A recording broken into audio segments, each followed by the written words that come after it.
Hey everyone, so you're wondering where my friend Mike Lindell is? Well, guess what? He was actually creating the My Slipper. It's like walking on clouds, right? Don't forget to use the promo code Carter, Carter, and you will receive 40% off of your My Slippers. Your whole family's going to love it.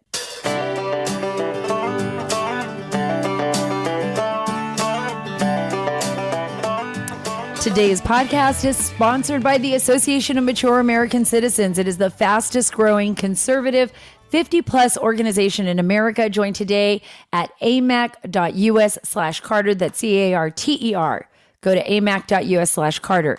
This is going to be a great show today. We have Attorney General Mark Brnovich on the show. He is going to go through, I mean, you got to hear this. It's so important for all of you out there that care about liberty, that care about freedom, that care about privacy, your Fourth Amendment rights. You need to hear what's happening in the courts against the big tech companies.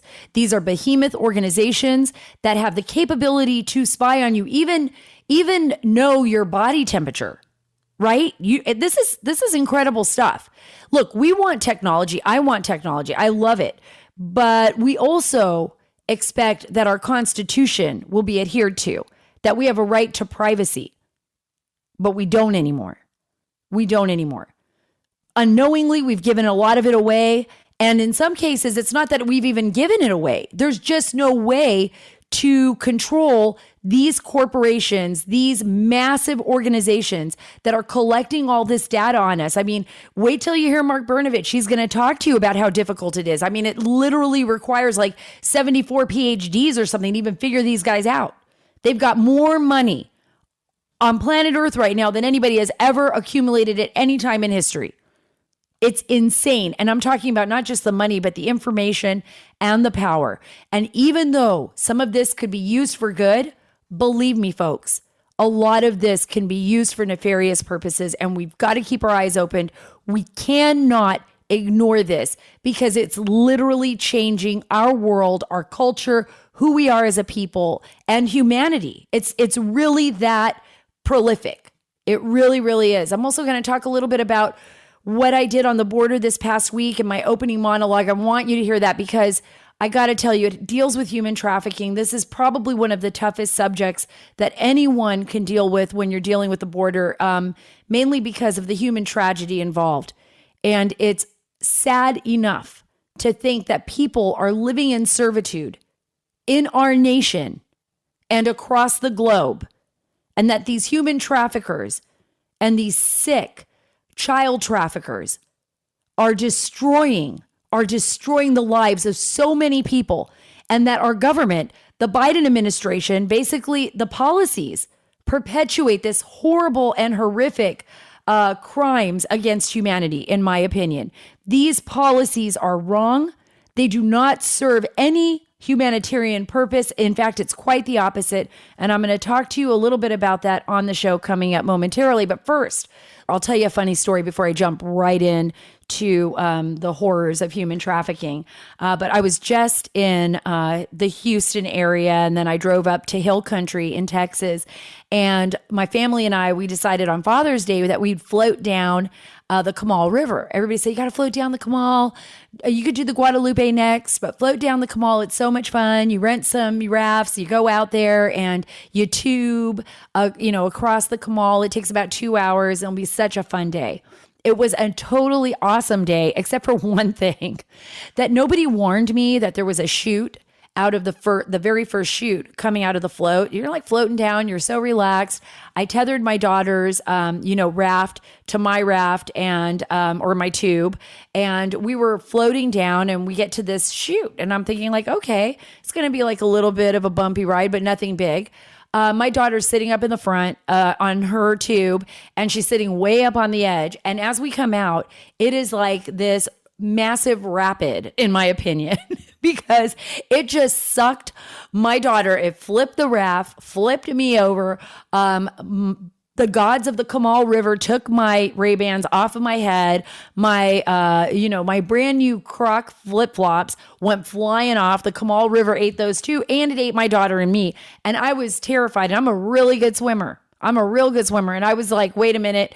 And somehow, I don't even know how this happened, but I held the phone, which I had, because I thought we were just floating. I know you're all thinking like, why would you bring your phone? Well, I was holding it in my hand and it had one of those knobs on it. So it was between my fingers. So I just think I held on to dear life. And the phone, by the way, is an Apple iPhone. It's the latest one. It still works. I thought it would be completely gone. I was actually videotaping without realizing it, myself under the water, probably just, I could see the bubbles and everything, but if you could have seen my face, I would have looked like I was screaming, right? Because I was so nervous. I thought I lost my daughter. She's a good swimmer too. She popped up. We popped up on the edge of the river. Anyways, all ends well. And what makes this story so funny is because I think you know my husband's blind. So my husband and our son Luke are coming out of the chute. And they're just like totally relaxed. They didn't flip over. My husband's got his hands behind his head. They're floating around and spinning around in the rapid, just like, oblivious to the world. And I'm sitting there on the edge of the water with my daughter. Our hair is like, out to here. It's just out everywhere. I've got my phone and my heart's racing 100 miles a minute. I've got her arm. And I realized, wow, there were two totally different experiences here today on the Kamal River, and I had the tough one. Another tough thing that I talk about sometimes, and I want you to know about, is the fact that there is extensive human trafficking happening at the southern border. We got roughly 2,000 miles of a very porous border into the United States, made more porous obviously by the Biden administration's policies in the region, and have effectively damaged and put in danger. I personally think Biden's border policies are child abuse. I've said that before. Endangered the lives of children and women, men and women, and mainly because there are no rules. It's like no holds barred right down there at the border. These human traffickers, these criminal organizations are doing whatever they want at the U.S.-Mexico border. I'm there all the time. Believe me, I am telling you exactly what I am seeing when I am there. That's why when you see me on Sean Hannity's show on Fox News and I'm showing you what's going on, it's because it is exactly what is going on. I spend my nights down there collecting information. I'll be back there next week with video cameras, with night vision cameras, just to show you what is happening. I speak to the migrants as they cross the border, the children as well. And I want you to think about this. On the planet Earth right now, right here, I'm talking about the whole planet. I've seen numbers much higher, but let's just go with the low ball estimates from the United Nations, World Health Organization and such. There are 25 million people living in servitude on our planet right now in modern history. And I want you to think about what I covered in Houston. I don't know if you all saw it on Sean's show the last week, but I was out there. I was with DPS, Texas Department of Public Safety. And what I saw, the stories that I was told is gut-wrenching. Women are being brought into this country, can't pay back their smugglers. Young girls and women being forced, and young boys being forced into servitude, being forced into prostitution, being forced trafficked into the U.S., human trafficking. And their hub is Houston, because Houston's one of the biggest hubs. I didn't even realize this. I know New York is, Los Angeles is, but Houston as well is a huge hub for human traffickers and for drug smugglers. It's kind of where everybody meets. They separate everybody out and then they push everybody across the U.S. And the reason is because Houston has a number of highways that run through it that allow these smugglers to get these children and women almost anywhere they need to be, right? And they hide them in houses and in cantinas. In Texas, what was interesting was one of the DPS agents that I was talking with was telling me, that these cantinas basically are, throughout Texas, but they're so difficult to investigate. So it's like a bar. Let me describe it a little bit to you. A bar that everybody kind of knows everyone, like kind of everybody knows your name. Remember like the bar, Cheers, it's like, but a lot worse, far worse, full of criminality. So like at this bar, at these cantinas, the bartender's working, he knows the clients that are coming in. But what you don't know is that behind the cantinas are rooms that are separated where maybe there's like shower curtains separating a big room and dirty mattresses on the floor. And they have young girls and women in these rooms just being used and abused over and over and over again by these clients. Some girls, very young girls, some girls as young as 12, I heard as young as 8, sometimes depending on where they're at, are trapped back there and forced to have sex or conduct sex acts 8 to 10 times a day. You know, imagine this. If you care about human beings, if you care about the children and the people that are at the border, I actually really, really do. I understand the language. I understand, I'm familiar with the culture. It's my culture, right? This is like my people.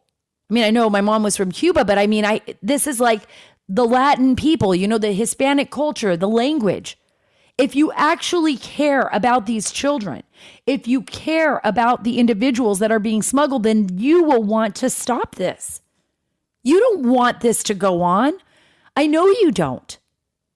So you have to ask yourself this question. Why do the Democrats keep telling the country lies? Why do these leftists keep lying about the border? Why are they lying? I'm all for a new immigration policy in this country. I'm all for immigrants. Guess what? Because we are a nation of immigrants. I'm not like some kind of radical right, like don't let anybody in. That's not who I am. Whatever that is. I believe that we are a nation of immigrants. People should be welcomed here the right way, legally. People should not be living in the shadows. They should not be forced to live in the shadows because nothing good happens in the shadows. Nothing. Abuse, crime. People are afraid to go to law enforcement. They're working illegally in a country and being abused by their employers. And for crying out loud, what about the children? What about the children? We would be arrested if we left our children sitting in a car all day or sitting in a car for 1 hour or 20 minutes while we're doing whatever we want. Leave a young kid just sitting in there. That's what would happen to us. People would call the police. They would say there's this child, they've been abandoned. I don't know where their parents are. Right? But these children are being trafficked through multiple countries by some of the worst people on the planet. And I was just talking right now, actually, before I came on to do this podcast with a source of mine in Texas, and they work in Border Patrol.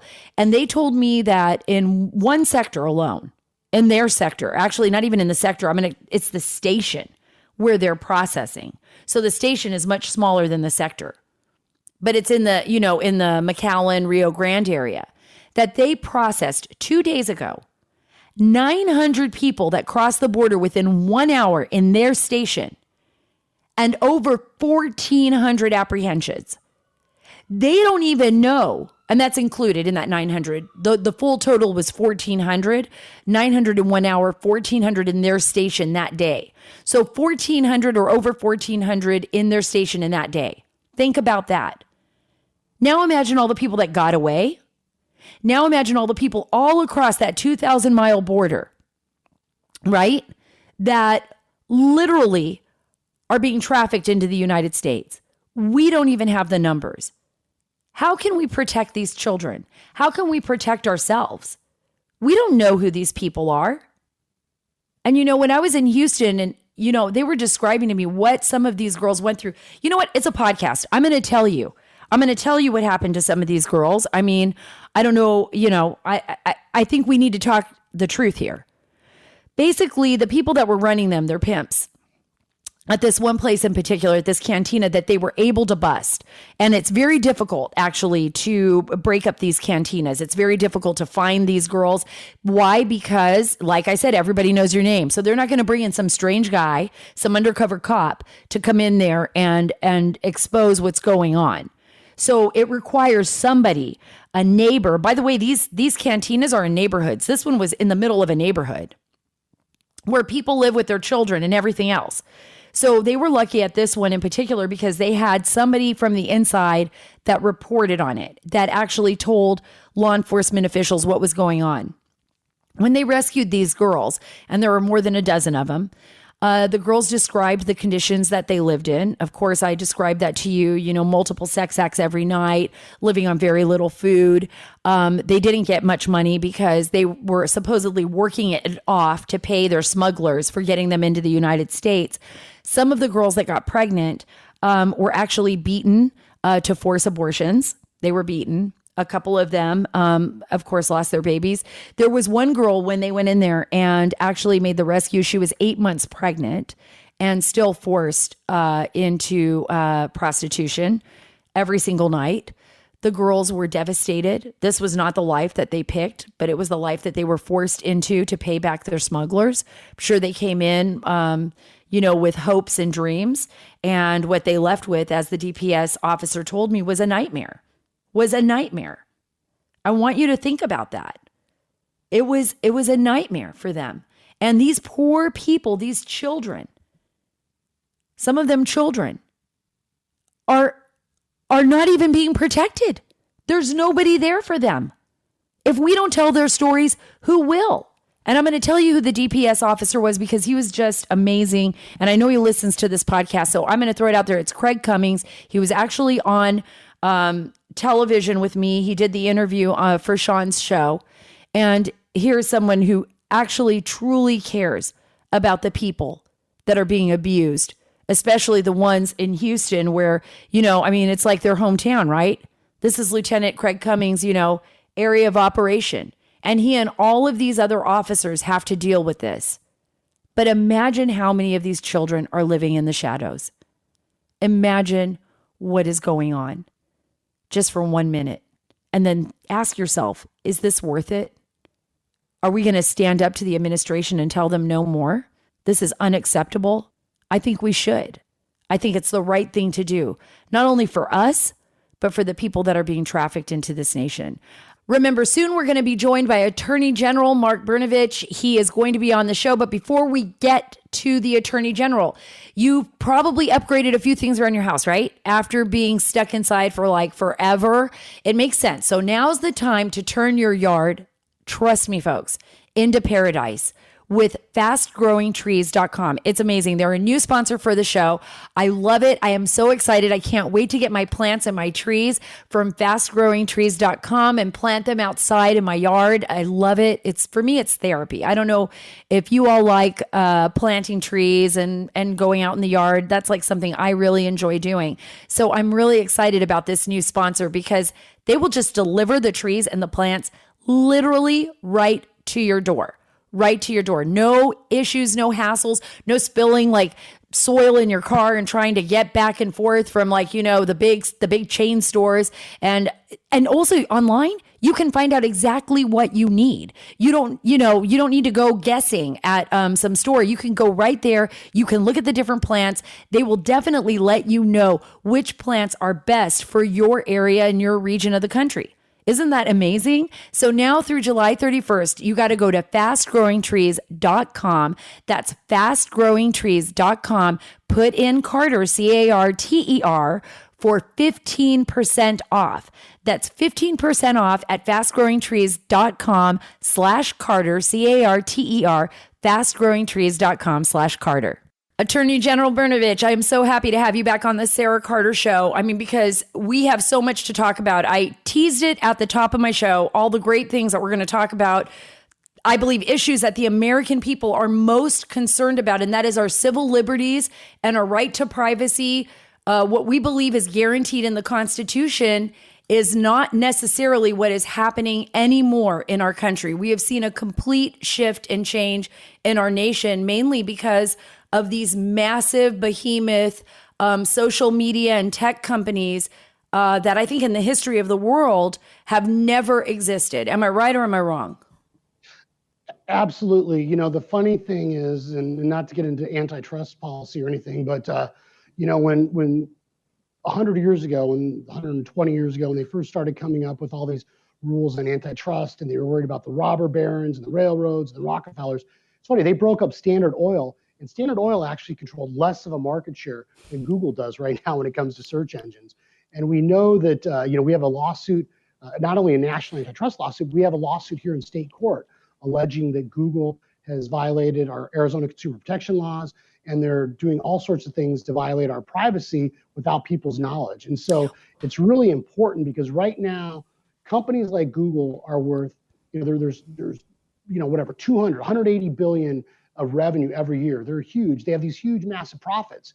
And as a result of that, they have a lot of power. They hire lawyers, lobbyists, to try to influence things. And they have these great PR and media teams. And so there's really not a lot of people out there standing up to them. And, one of the few groups that are the attorneys general. Well, and you're right. We can't stand up to this as a citizen, right? Even as a small business owner, if Google pings me and says that a story, in their opinion, was inappropriate, or, even if it was something about hydroxychloroquine, I remember when that came up, and they were like pinging everybody, even if it was just basic news that even the Associated Press was writing about. But if you were a conservative, they would ping your website and they would warn you that if you didn't remove the story, and this has happened once with that, it also happened with the story that we did on anti-Semitism, which was incredible because we were exposing anti-Semitism in New York and a family that had big tragedy, but Google pinged us, said if we didn't remove the stories, that we would lose our advertising. So basically, they control the platform, they control the advertising, and they have the pockets. Regular folks or small business owners do not have the pockets to fight Google. Yeah, and what we've seen and what we've alleged is that if you look at Google's pattern, anytime any entity has maybe become a threat to them or could compete against them, they've essentially bought them out or quashed them. And so, you look at things like YouTube, owned by Google now. You look at Fitbit or, some of these fitness apps owned by Google. And so what ends up happening is that even when people like myself, for example, I don't use Google search, I use Firefox, or, I use that browser, different search engine, different browser. Mm-hmm. And it doesn't matter though, because if you have any of those apps, even Waze now is owned by Google. And so they have all these different ways of tracking you, collecting information about you, and then they monetize it. Because let make no mistake about it, Google is not really a tech company anymore. They're an advertising company. And, there's been lawsuits related to how they control the advertising market. Like just this week in the EU, there's a lawsuit against how they, both are buyers and sellers, and they manipulate, allegedly, advertising and, favor the Google folks versus the non-Google folks. We've seen that, and we've heard that even with, other competitors of them when it comes to like apps like, Yelp that may be providing, services or ways to get to a restaurant. And then if you're a Google favored, maybe you get disfavored and you get pushed 2 or 3 pages down. So there's all of these things that, are concerning from a competitive point of view, Sarah. But the other thing, and this is the important thing, and you alluded to this right at the beginning, is human beings, we have dignity. And we have, I believe we, as Madison used to talk about, that we have not only rights in our property, but property in our rights. And so it just seems to me that if Google is not only going to collect all this information, monetize it, and as you allude to, even manipulate you and maybe nudge you and send you certain feeds and not feeds, if they're going to do all that, one is consumers, people need to know mm-hmm. what they're doing, why they're doing it. And ultimately, I think we have a property right. Human beings have become the commodity for some of these tech companies like Google. So, if people are buying and selling oil on the market, or people are buying and selling real estate or whatever, we know buyer and the seller reach an agreement and they say, hey, it's worth X, Y, and Z, and the market kind of determines that. So if Google is going to collect all this information without my permission, if they're going to build profiles, if they're going to monetize it, if they're going to manipulate me, they should have to tell us that as consumers, as human beings. And then they should say to you, okay, Mark, if you want to, get these ads, or if you want to get these stories, or we're going to use this stuff to try to steer you in a certain way, it is worth X amount of dollars to you. And I think that's the important thing, is we need to make sure that these companies like Google are providing full and fair disclosure. And we know from our lawsuit in state court, Google has tried to make sure it's sealed. They've tried to have stuff not open to the public. And even recently in our filings, we show that Google internally, we've had some internal documents now mm-hmm. that we've been able to release, that Google themselves, people that there were saying, oh my goodness, we don't want this on the front page of the New York Times. Absolutely. Oh my gosh, it's impossible to turn off these tracking things, and it's impossible. I'm sorry, just one last thing. We read information that for the average person to try to opt out, to not have all them tracking all the stuff, it would require the equivalent of like a college degree and about 75 minutes of time to do all that. So they have made it virtually impossible for them not to collect as much information about you, where you go, how long you go there, what doctors you're at, what you buy online, all that stuff. And so it's not just about when you're at the shoe store giving you ads for shoes. It's about knowing, they know more about you than your spouse does, and they know more about where you're going than a travel agent does. I mean, they have all this information, and then they're able, through their IA, through their artificial intelligence, to essentially manipulate and control you. And that's the part that should be dangerous. It's very Orwellian. It is Orwellian. It is extremely dangerous. And I'm going to play this clip because it goes right to what you were saying. This is Representative Goodlatte questioning the CEO, Sundar Pichai of Google, about tracking. And listen to his answer. It's incredible. Operating system sends Google information every few minutes, detailing the exact location of a smartphone within a few feet, the speed of movement of the phone, the altitude of the phone sufficient to determine what floor of a building the phone is on, the temperature surrounding the phone, and other readings. And if so, with Americans carrying their phones with them virtually at all times, doesn't the collection of this volume of detailed information really mean that Google is compiling information about virtually every movement an individual with a smartphone is making every hour of every day? Mr. Chairman, thank you for that question. Today, for any service we provide our users, we go to great lengths to protect their privacy, and we give them transparency, choice, and control. Android is a powerful platform and provides smartphone for over 2 billion people. And as part of that, it depends on the applications users choose to use. If you're using a fitness application, which is detecting the number of steps you walk, you expect it to send that information. But it's a choice users make. We make it clear, and it depends on the use cases. So the answer to my question, my first question, is yes. Is that correct, that the information that I cited is gathered by Google? For Google services, you have a choice of what information is collected, and we make it transparent. Okay. So he basically answered yes, but without answering yes. He talked around Congressman Goodlatte's question. And that's because they are collecting all of this information on every single human being. And even though, let's just say, for people out there that are all of the listeners out there, you might be thinking, okay, well, is this being used for advertisement? I want you to think outside of the box. Imagine a company that can collect every single bit of information on people throughout our nation. Imagine the national security implications of that. I mean, the information on when we go to the doctor, like you said, federal judges, people within the government, where their wives are shopping, where they're going, if they're having an affair, if they are, online looking at something, I mean, these corporations are they're so much more powerful than we ever imagined, maybe even more powerful than the mob, in its heyday. And I'm just saying that they're as much power as they have. We have to just be like, oh, okay, they're going to do good with it all the time. That nobody ever is going to use anything here for nefarious purposes. And that's just crazy talk, because when you have to imagine that this could be used for nefarious purposes as well. It's interesting, Sara. I hadn't thought about this till you just said this, but in terms of all this information, where sometimes people are like, oh, who cares? But it does matter, because I was just thinking about this, that I used to work, I was in the military, but also worked at the Department of Justice. And so I had a security clearance, and you have, your personnel file. And during the Obama administration, a foreign government had hacked in and stolen a bunch of these, your security, your background files. And, people were like, well, that stuff's really important, because in those files, when you have a security clearance, they interview your neighbors, they get all your medical records, they get your bank records, they do all this deep dive in your stuff.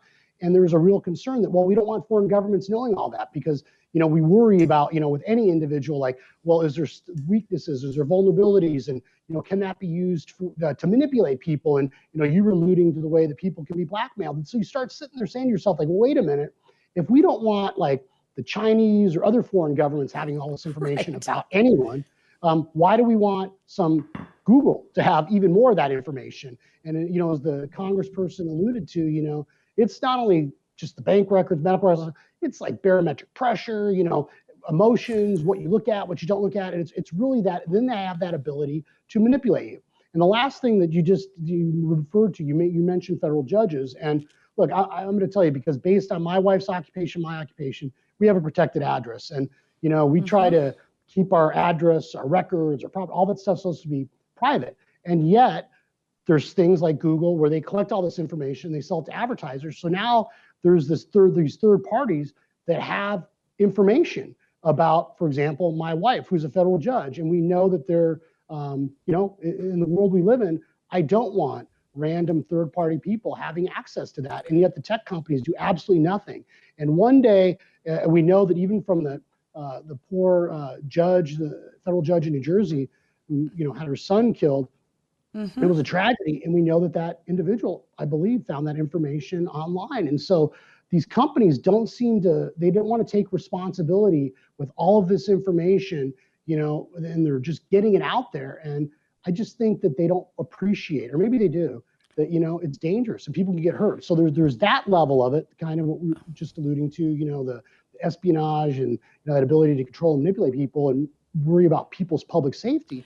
But then you get this whole thing that no matter who you are, whether you're a federal judge, a prosecutor, whatever you do, the fact that they have all this information about you and they can manipulate you. And ultimately, with artificial intelligence, they know what you want to read, what you don't want to read. And then maybe you're like an independent and you're on the fence about, do I support the Second Amendment? Do I support Biden's nominee who's, some crazy anti-gun guy or whatever? And then if they know that, maybe they start nudging you and sending you stories that are anti-gun to get you to think that, oh my gosh, we need more gun control. And that's the kind of stuff that I think people don't fully appreciate, can be very dangerous. Absolutely. Before I get to critical race theory, though, I have one more question that I think is important here. And we don't know who these third parties are sometimes that they're selling this information to. What if it's a Chinese company disguised as an American company or disguised as a Portuguese company and they're selling that information to the Chinese? What if why would they want to give it up? Why would they want to give it up? The only thing in this world that is probably more important than just having a ton of money in your bank account, as you're looking for power, is information, because information is power. So Sundar Pichai, and Mark Zuckerberg and Jack and all of these folks at Microsoft, they don't want to give this up. They are more powerful now, I believe, than maybe heads of state. Heads of state are begging them for access to their internet, right? And we don't even know what else they're doing as far as classified, operations for the government and, other private, maybe classified private government, coordinated experiments or operations. They're working on all kinds of things, space, world programs, those issues to me are so important, Attorney General. And I feel as though we're at the cusp of these huge, great changes on our planet, right? We're at this really weird, a friend of mine used it before, a paradigm.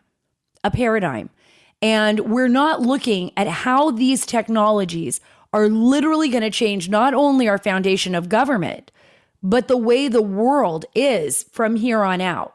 So, I know that wasn't just one question, it was a big statement, but what can we do in order to protect, just protect our constitutional rights and also be able to fight these behemoths? Because like A.G. Paxton had said, when he was on the show, he said, look, they were lobbying people in Washington, D.C. to basically defund us so we couldn't investigate them. Have you seen that there? They're using their power to target you? Look, the big tech companies have a lot of power, and maybe this is even a good transition to talking about the critical race theory. Another thing is that part of the problem with these companies, the CEOs you mentioned, is it's not only do they have all this information, and information is power, as you said, and that ability to control and manipulate people, and then even manipulate what we see. You mentioned earlier about the stuff that they, suppress and throttle and don't let us see. And then part of that is that the reality is that they're very left leaning. And so they have an agenda, and so it is important for us to push back now. And sometimes I think I've said this to you before. Whether it's some of these lawsuits against Biden, some of this stuff against Google, I feel like Luke Skywalker going to the Death Star because there's all these things going on and all the the Imperial forces coming at me. And a lot of times I feel like, we're on an island. We don't have a lot of help. And I know even here, Google, look, the top lobbyists in the state, they're on contract with them. They have a phalanx of lawyers, lobbyists. They have all this money, all this power. They don't want to get rid of it. And the more money and power I get, the less likely it is anyone's going to hold them accountable. And so, we have seen in the past, even here, when we filed our lawsuit in state court, and I was the first AG that filed that in state court, that, op-eds started popping up from business owners saying, oh my goodness, why is Brnovich doing this? And, and kind of playing off the old Google is helping all these businesses and helping the little guy. And, so they're very, very good at PR manipulation and lobbying. Right. And even when there's lawsuits against them, like there was a recent lawsuit that we tried to intervene in and try to stop in federal court where, Google did a settlement where, the plaintiff's lawyers get like $4 million, so they're all happy. And then consumers, there's a settlement. And since they say they can't get money back to consumers, they end up giving millions of dollars to groups like the ACLU and these like think tanks and universities that basically are supporting Google and push out research that says Google's the greatest thing in the world. So it's like this cycle now on many levels, academia, media, on the law and lobbying. And so, my goodness, like I said, I feel like Luke Skywalker and I need some help. Where's the Jedi? I need someone to come in and help me. Well, you're part of more than 24 right now, right? Republican attorney generals that are also have a lawsuit or basically object to the federal proposal on teaching the critical race theory. I mean, I think you saw, like everyone else, what happened in Loudoun County, and that's not too far from where I live. Parents standing up to the school district and saying, this will not be taught in our schools. We object to this, and they shut down the meeting, and any parents who were left, one was arrested. They just basically said meeting's over. They didn't even want to hear what the parents had to say. They want to implement this divisive, I call horrific, program into our school system and on a federal level. Listen to this. This is Secretary of Education. I don't even want to give him that title, Miguel Cardona. And he talks about how the pandemic made education gaps worse, but how, it's necessary basically to implement critical race theory. Listen to this. Far too long, students, especially students of color, have not been able to access quality education the way other students have. So we have to be ambitious to close gaps, to close opportunity gaps that exist, make sure that all students can succeed. And, what I want parents to know is that, you are your child's first and most influential teacher, and we are a supportive cast, that the expectation is that there's stakeholder engagement to talk about how these funds are going to be used and how the plans that should have equity as a backbone of it are influenced by your input as well. It's going to take all of us to come together in ways that we haven't in the past to make sure we redesign education to provide better outcomes than have been provided before. It wasn't the pandemic that created gaps. It made them worse. They were there before. So it's time to build back better. What can you do to help stop this? I mean, I know you sent the letter to the Department of Education, but they are in full force mode to implement this into our school systems, to ensure that this critical race theory is in our school systems. And a lot of times they've lied to parents about it. And it isn't until the parents actually see the books or hear a teacher's lecture or sees a video of a teacher in a classroom that they know that it's even going on at the school level. Yeah, Sarah, I actually think this is one of the greatest threats to our country. And I know there's people that talk about this, but I think we need to fundamentally understand what's going on. The whole critical race theory and even the 1619 Project is, quite frankly, a neo-Marxist idea concept. That if people have studied history, know what's going on, that even people like Sal Alinsky, even more recently, and you read the Communist Manifesto, it's all about destroying institutions. Because if you want this revolution, if you want to have a new revolution, you have to destroy the church, you have to destroy the family, and ultimately you have to have people, even in the middle, thinking the system is so bad and corrupt that they have to tear it down. So here in the United States and other parts of the world, it hasn't happened because people haven't bought into the whole class theory of Marxism and the bourgeois versus the proletariat and everything else. Correct. So to me, this is just a disguise. It's like the Trojan horse. They're coming in and they're saying, okay, how can we get middle American independence to think that America is so bad we have to tear everything apart? Well, here's what it is. We'll come up, and they've said this, that they're going to come up with an idea and a concept that essentially this country is so flawed and that it's designed to racism, it's so baked in the cake, we have to tear everything down. And so what we need to understand, what people need to understand, listen to this podcast, is we need to push back. And so next time their basic premise is that the United States was founded, that's why they call it 1619, because that's when first slaves were forced here into the colonies in Virginia. And so they've said that because of that, and then the American Revolution, the whole theory is the revolution was fought not for independence and freedom, but to protect the institution of slavery. And because of the South, the institution of slavery, that's what made this country economically powerful. And as a result of that, there's all this racism baked into the system. And it's fundamentally flawed. And this is what I would remind people. In fact, I've got my pocket Declaration of Independence and Constitution right here, which we should all carry around. Right. I've got one too. We know from the Constitution that when they laid out, why are we having a revolution? Why are these framers of the Constitution willing to risk their lives and everything for these ideas? It says they wanted to make sure they created a society where rights were respected, where life, liberty, and pursuit of happiness. That's what government is designed to do, to secure these rights. And if you look through the 27 grievances, if you look through all the things they were complaining about that King George was doing, forcing judges to do his will, quartering troops, plundering, the colonies, taxation without representation. There's 27 grievances. What's never mentioned in the Declaration of Independence? Slavery, because it wasn't about slavery. It was designed to create a more perfect union. And we talk about this, when the Constitution was adopted, they didn't say a perfect union, they said more perfect union. And the framers of our Constitution, if you look at what they did at that moment in history, there was monarchies in most of the world. You had theocracies, you had these oligarchy/dictatorships. And instead they went back and they looked at other forms of government, Rome and Greece and everywhere else. And they said, you know what, we're going to have a place where the people can govern through the representatives, and this fundamental understanding that government is not instituted to give you your rights, to tell you what to think and believe, but government is designed to maximize liberty and protect your rights. And that's the fundamental thing we have to understand. So when it comes to critical race theory in 1619, it is based on a flawed fundamental premise.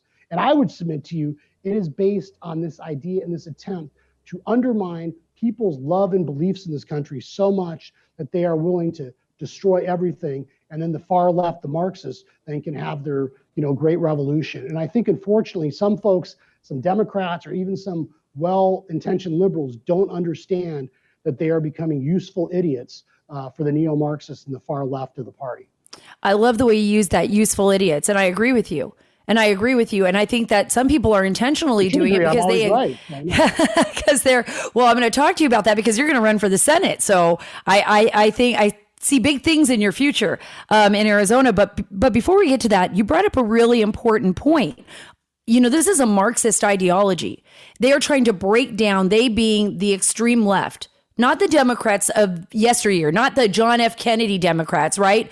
Not your blue collar Democrats. This is like a whole new thing that we have never experienced in this nation, and we are experiencing now in full throttle. It's almost like, how do we stop this? Can the states, this is, I guess, my last question on critical race theory. Can the states say no way to the federal government on this? Can they say no way to the DOE and the public school system? Can an individual state say, just say Arizona, say, you know what? I am not implementing that in our schools. I'm sorry. That's just not going to fly here. Yeah, and this is the difficulty. This is the rub. And this is the problem. This is one of the reasons why I'm running for the U.S. Senate, is because there has been this concentration of power and money in Washington, D.C. So as the federal government gets bigger and bigger, it crowds out the states. And so I think that we, as principled federalists, as people that believe, if you believe in the separation of powers, we have to understand that for too many years now, for 4 decades, we keep transferring power to Washington, D.C., even over education. So we send our tax dollars to D.C., and then whether it was No Child Left Behind or other, Obama administration programs, or federal government gets all this money, and then they say, oh, if you want to teach X, Y, or Z, or we want you to do this, here you go, here's this pot of money in order to do it. So they basically bribe the states in order to do it. And it's one of the reasons why, instead of having people going to Washington, D.C. saying, oh my gosh, we need to tax more and spend more on education, we need people back there saying, wait a minute, why shouldn't Arizona or the school districts here in Arizona make these decisions of what's best for Arizona? And so part of this is trying to wrest that control back from Washington, D.C. And what you don't want to happen is because they give all these grants and, to California, Right. New York, and they start doing it. And then what happens is the textbooks manufacturers start catering to those big states because they get all this federal money to create textbooks because that's what, they want to buy in California, New York, and other places. And so it becomes this vicious cycle. So the first line of defense in this is stopping the federal government and the federal Department of Education from having so much power. I mean, we need to roll back. We need to start cutting back the federal Department of Education. Oh gosh, we should just like eliminate it almost. It's like so crazy right now. It's like it's an insane institution right now in Washington, D.C. This is, Sarah, this is how far it's come. In 1980, it was a plank, and I love Ronald Reagan, my favorite president in my lifetime. Tough, stood up for the American people, stood up to communism. And in 1980, it was a plank of the Republican Party platform to get rid of the Department of Education. Mm-hmm. And instead, what we've seen is we send more of these big government Republicans and Democrats to Washington. These agencies just keep growing and growing, and they keep accumulating more power. And Ronald Reagan used to say there's no more permanent thing than a temporary government program. And I think we've seen that education's in a great example. It just keeps growing bigger and bigger and bigger. Well, and we've seen the weapon. Well, we've seen, Attorney General, the weaponization of some of our most trusted institutions now for political purposes. And it should not be this way. This is not the intention of our founders. It's the American people that are supposed to be in charge here, not these massive bureaucracies that can slow roll everything, stymie the American people. And we do need people. You're going to be up against Mark Kelly. Right. So that's going to be the Democrat that you're up against for this Senate seat. What do you say to your, to your possible future constituents? This is why you need me in the Senate and not Mark Kelly. I mean, I can think of a few things. I think it's quite frankly, Sarah, as simple as this. We need a senator in Arizona that represents Arizona values. I'm a first generation public school kid here. I still live in the same middle class neighborhood. I know what it's like to have to worry about saving for your kid's college. I know what it's like to have to worry about, what happens when my AC goes out? Are we gonna be able to afford it? And I think we need people that understand that Washington, D.C. is not the answer to our problems. Mark Kelly is one of the sponsors of S1. He wants to nationalize election. We have a border crisis here. 2 million people are gonna cross the southern border illegally this year. 300% increase from May of last year to this year in fentanyl. The cartels are enriching themselves. So there's this huge problem. And he's missing in action. We know that he voted for a COVID relief bill that's going to stop or eliminate the ability of states to cut taxes. I filed a lawsuit over that. So I think the choice is clear. You can have a big government, Democrat, hardcore left that votes with Schumer 97% of the time, or you can have somebody who's principled, that's in the mold of Barry Goldwater, who's going to do right for the people of Arizona and shoot straight whether people agree with me or not. You're going to know that I'm going to look after Arizona's interests and why I'm doing it. And I think it's important that that's who we have, an Arizona senator, not a Chuck and Nancy senator. Oh, that's exactly what America needs, is more people that are willing to tell the truth, tell it like it is, and take on this bureaucracy and hold people accountable. And there's very few people that are willing to do that. I know there's something else that's very important here. And part of it is this, the left has like completely lost their minds when it comes to this Maricopa vote audit. And they are they're freaking out everywhere across the country. Anybody who tries to expose any kind of voter fraud issue, I mean, even if it's legit, it's not just like someone's making this up. They're not over exaggerating. There were a lot of addresses that no longer exist on some of the voter rolls. I've talked to people about this. It's about cleaning up the voter rolls. Now Stacey Abrams and the Democrats are like, oh, we're going to clean up the voter rolls, in Georgia. We're going to clean up the voter rolls over here and there. And I talked to President Trump about this. And now it's like, oh, okay. But it wasn't okay during the election to clean things up. What's going on in Maricopa County with the audit? I mean, I'm reading so many different stories. I'd like to know exactly from you what is happening there. Sarah, I've taken the position that if you believe strongly in the rule of law, separation of powers, we understand there's a legislative branch, a judicial branch, and legislative branch.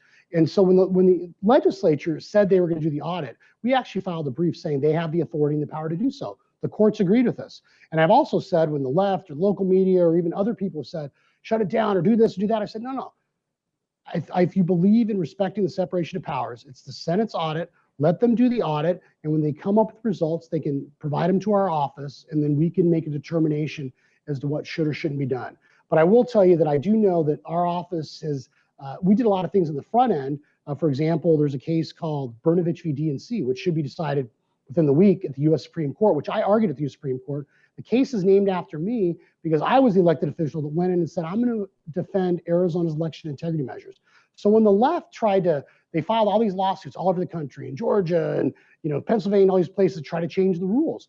Well, we fought that. And so Brnovich v. DNC, for example, is when they tried to, we have common sense election integrity measures related to restrictions on ballot harvesting and related to precinct voting. And we said, look, we're going to defend those because the state has the right under the Constitution to do that, or the ability to do that under the Constitution. We also said that that's to make sure that every vote counts and that people have confidence in the system. And so we defended that. And there's a lot of folks on the left, even when Georgia passed recent laws, that say, oh, that's racist. And it's not.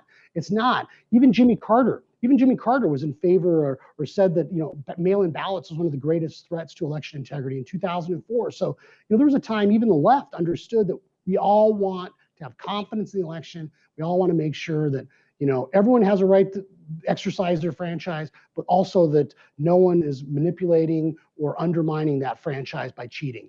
And so I think it's important. And there's a lot of attempts here to do stuff. And, even when the former county supervisor or recorder tried to send mail-in ballots for the presidential preference election to everyone, we stopped that. So there's a lot of things we did on the front end. And I think a lot of us are just waiting to see what the audit comes up with.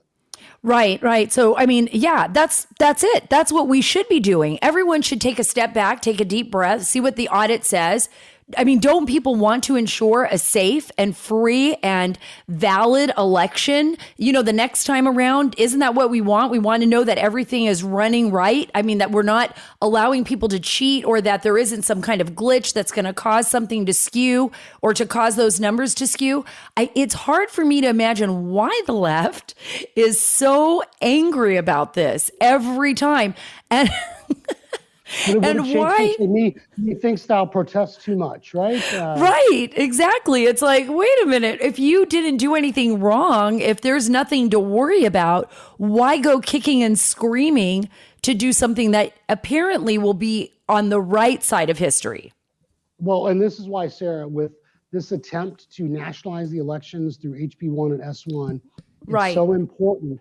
How dangerous are we to coming to that? How dangerous is it? How close do you think we are to coming to nationalized elections? Well, you look, literally, you've got, I think, Cinnamon Mansion, without them, their votes, that would have passed. We'd have nationalized the election. And so what they're trying to do is they're either trying to do it through the courts. As you know, I sent a letter to Merrick Garland and DOJ telling them not to interfere in the Senate's audit, that the federal government doesn't have the ability to do that. And so I think that the left is doing everything they can to nationalize elections because they want to control it. Because if you control that election process, if you can control people's, livelihoods, their income, their property, then you control how they vote. And that creates, for them, their permanent majority. And that's why, it's one of the reasons why I know. A certainty for the Democrats. Yes. And I know before you asked me about, maybe you're going to run for governor. I'm just telling you, Sarah, when I looked at what's going on, I said, we have to make sure. Well, listen to this. This is Merrick Garland. I want you to hear this because this is Merrick Garland. And before you go, I just want to get your response to what he says here. He says everything's fine. Listen. As part of its mission to protect the right to vote, the Justice Department will, of course, do everything in its power to prevent election fraud and, if found, to vigorously prosecute it. But many of the justifications proffered in support of these post-election audits and restrictions on voting have relied on assertions of material vote fraud in the 2020 election that have been refuted by law enforcement and intelligence agencies of both this administration and the previous one, as well as by every court, federal and state, that has considered them. To meet the challenge of the current moment, we must rededicate the resources of the Department of Justice to a critical part of its original mission, enforcing federal law to protect the franchise for all voters. He said a lot in there without saying it, but he really wants to take the state's control away. And he's saying, look, everything's fine. but we know that it's not. A lot of these cases didn't even make it to the court where we could hear what was actually going on. And even when people brought proof up, anybody who talked about it was ostracized or canceled or not allowed to discuss it on social media or television, because anybody who did was considered a radical, Trump supporter, who was probably part of the January 6th events. It's like anybody who talks about this is somebody who is un-American. Yeah, I think, one of the reasons why we sent that letter to Merrick Garland is because, the federal government is trying to basically micromanage the states, and they're trying to, try to tell the states what to do. And I think that the reality is if you see a lot of the chaos that happened in a lot of these states for the elections, it was because these left-wing groups came in, the Democratic National Committee, these other groups came in and tried to change the rules at the last minute. And to me, that's what causes people to lose confidence in the system. And then when you have places like Pennsylvania where literally there was in different counties, they were accepting late ballots or mail-in ballots for different times. There was attempts to change the curing period of ballots. So that's the stuff that leads to people losing confidence in the results. And I will tell you what, the federal government should not be telling, especially consistent with the Constitution, states how to conduct the time, place, and manner of their elections, and period. And I'm going to push back against the federal government if they try to do that. And that's what you're going to do in the Senate for us when you take the Senate in Arizona, yes. Right? Yes, and I'll tell you what, sir, all look, the left is highly organized. Kelly has more money than anyone will ever have, and they're all coming in here. They're all trolling me and everything else. So I need all the help I can get. People should go to brnoforaz.com, BRNOFORAZ.com, brnoforaz.com. Help me out any way you can. Follow us on Twitter, and every bit helps. I'm going to need all the help I can get to do this. So awesome. Yes. Everybody go to brnoforaz.com. And I want, you to come back on this show. I know I've taken up a lot of your time, Attorney General. You got a lot going on out there. You got a lot to fight for. And I thank you for being on the show today. Any final parting words? I mean, do you see, and I can make this a quick one. I mean, do you see hope in the future? Do you see the glass as half full or half empty right now in America? Was it the original Star Wars or the third Star Wars that was like, wasn't that the about the hope? That was, so yeah. Yeah, it was about the hope. I think it's the third one. Yeah, so the Luke Skywalker does win in the end. I'm sure yeah, Mark in the end, we're gonna win. He's probably a lib, and he's probably gonna hate me for mentioning, Star Wars. But you know what? It's the hope. Moral play, and I need help. We're gonna win this thing. Okay, you got it. Have a great day. Thank you. Okay, Attorney General Mark Brnovich is like David versus Goliath. I have to say he's up against behemoth organizations, big tech, as well as like the Democrats in Arizona. He is awesome, and I'm going to keep following his story, following his Senate race, and bringing him back on for updates on all those lawsuits.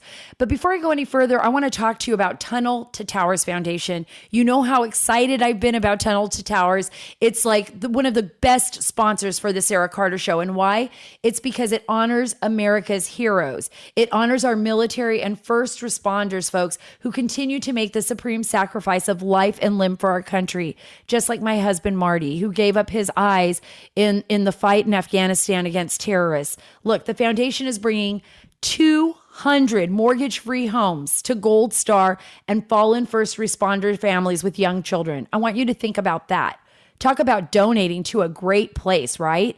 They're bringing 200 mortgage-free homes to Gold Star and fallen first responder families with young children, and to our nation's most catastrophically injured veterans and first responders this year. How incredible. Anyways, honor our vow to never forget.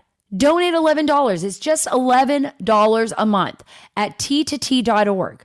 That's T2T.org. That's honoring those who have fallen by honoring their families and honoring those who have been catastrophically injured. Think about it. You can make a difference in their lives and change their lives forever after they've done so much for you. So that's why I'm really excited about Tunnel to Towers. I want to talk a little bit about what Mark Brnovich said, and I just want you to think about this. Think about how we live our lives today, right? What's been happening, especially on social media, how President Trump was basically ostracized and banned and silenced and censored on social media, how in the United States of America now, these behemoth companies that really control the way we talk to one another, the way we communicate with one another, are now charged with basically silencing us. And in some ways, they're right in the pocket of the government. I would call that fascism. I want you to think about what we are giving away if we don't stand up now, if we don't fight back. And I mean legally, through the legal process, and expose them for what they are doing. I think a lot of good things can come from technology, but I also believe that this technology could be used for really terrible purposes. And we really have to be aware of that. We can't bury our heads in the sand. We have to see what's going on. We have to open up our eyes, you and me. We have to fight for our children in the school boards. We have to fight against them if they're putting in critical race theory. We have to say no more. We have to stand up for liberty, and we have to stand up for our First Amendment and our freedom of speech. And we also have to stand up and stand against invasion of our privacy. We absolutely must do that, folks. We cannot have the same nation we have had since the founding by our founding fathers if we give it up. If we give it up and walk away, we will not have this nation anymore. That is the reality. That is the reality. There is no time. There is no time for us to be lazy. We need to take action. And we can start with little things. Just go to your kid's school. Find out what's going on. Find out what they're teaching your child. Find out what they're teaching your high school student, right? In the family. Find out what's going on. Don't send them to crazy expensive liberal colleges or universities. There's other ways of doing things. There's ways of protecting our nation and protecting our Constitution and protecting our families and protecting each other from this invasion, this Marxist leftist invasion from the left. We all have to do it. And by the way, protecting our Second Amendment rights as well. Those are important issues, and they have never been more critical than they are today. Thank you so much for listening to the Sara Carter Show.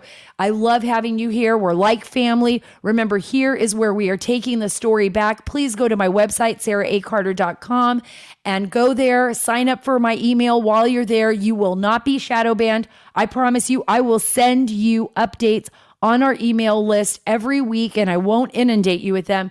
I make sure of that, but I will send you updates of the most important stories. And please don't forget to subscribe to the podcast wherever you get your podcast, Apple, Spotify, wherever you get it, you can subscribe to the Sara Carter Show. I promise to bring you the latest and the greatest straight from Washington, D.C.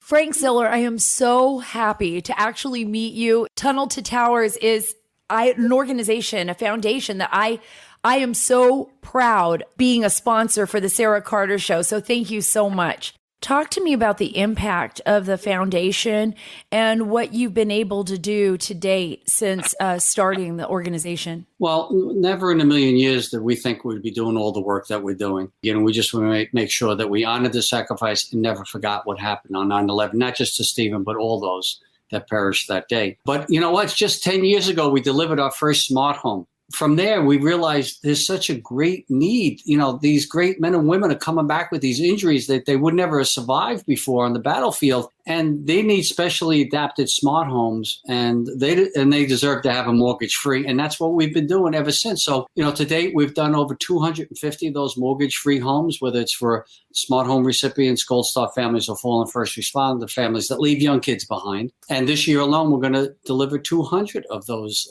mortgage-free homes. So we're very proud of that work. And they're not inexpensive, each one of them not inexpensive. So we count on the goodness of America to join us. T2T.org. That's T2T.org. It's only $11 a month. It's up to every single one of us to do our part to help those that were willing to give everything to protect us and our families.